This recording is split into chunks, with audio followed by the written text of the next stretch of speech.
c'est toujours un plaisir, une soupape de lire Le Prophète de Gibran Khalil. Pourquoi est-ce que vous avez décidé de redonner vie, une seconde vie à cette œuvre au juste? Vous parlez d'ailleurs, je trouve que c'est très beau, d'accompagnement. Oui, parce que moi je suis plasticien, je ne suis pas du tout illustrateur.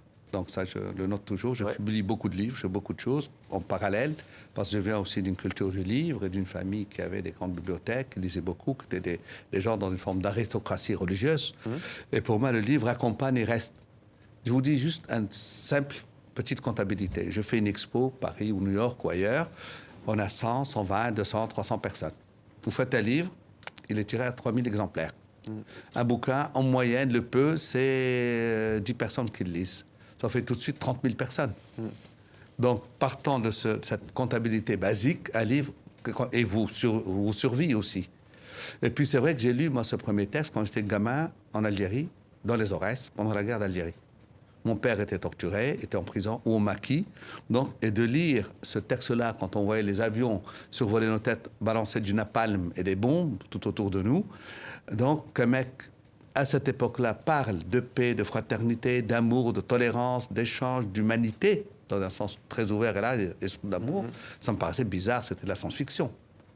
Comment est-ce que vous avez travaillé au juste? Parce que c'est pas évident, même si on connaît tout votre talent, l'envergure de votre talent, c'est pas évident. Comment est-ce que vous avez fait?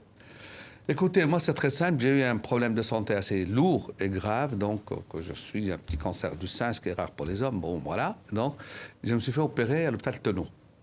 J'avais déjà subi 3 interventions bien avant. Et cette fois-ci, le patron qui s'occupait de moi, qui est allemand, Dominique Grunewald, pour ne pas le citer, un grand patron, avait formé autour de lui un deuxième professeur syrien, donc Jalal Aswad.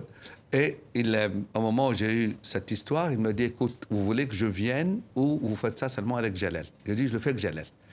Et Jalal est un homme merveilleux.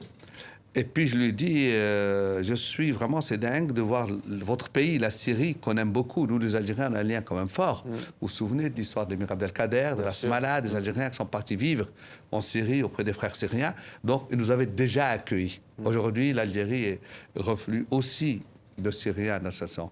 Et il m'a sauvé la vie. Pendant que j'étais à l'hôpital, alors je suis rentré le 5 juillet, c'est le jour de la fête d'indépendance de l'Algérie. Je me suis opéré le 6, le jour de l'Aïd de l'Adha, tu vois, comme le mouton de l'Aïd, j'étais sur la table d'opération. Le 14e dengue qui écrase 80 personnes à Nice. Et le 26 juillet, il y a le Père Hamel qui est égorgé dans son église à Saint-Étienne-du-Rouvray. Donc pour moi, c'était ce mois de juillet. Vous avez dit trop, c'est trop, il faut vraiment terrifiant. que je fasse revivre Et je me suis fait absolument texte, que ce texte d'un homme dont la mère était musulmane de père chrétien, qui a quitté à cause des Ottomans à l'époque au Liban, le pays, pour aller vivre aux États-Unis, écrit un texte aussi sublime. Je dis aujourd'hui, comme pour les grands maîtres soufis, le texte est d'actualité, totalement.